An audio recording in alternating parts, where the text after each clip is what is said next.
Cross voting को लेकर हुए हंगामे पर प्रदेश कांग्रेस कमेटी के अध्यक्ष तारिक हमीद कर्रा ने बयान दिया कि उन्होंने कहा कि कांग्रेस का वोट चोरी का स्लोगन अब जम्मू कश्मीर की विधानसभा से भी उठ रहा है। जो राज्यसभा चुनाव में हुआ उसके ऊपर भी अब यहां मोहर लग गई है।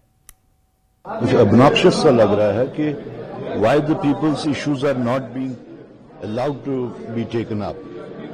और इसके बैकग्राउंड में क्या है, मैं खुद से कासिर हूं कहने में कि ऐसा क्यों हो रहा है। वेल, अपनी अपनी ओपिनियन है, may be it must be his personal opinion, but जहां तक हमारे मेंबर्स को अकोमोडेट करने का ताल्लुक है, उसमें तो एक मेंबर ने अच्छी खासी रिजेंटमेंट भी दिखाई। Very obnoxious is happening this time, जिसमें पब्लिक इश्यूज होने के बावजूद भी उसमें कुछ ऐसी हरकतें, ऐसी कार्रवाइयां हो रही हैं कि वो बैक बर्नर पे चली जाते हैं पब्लिक इश्यूज।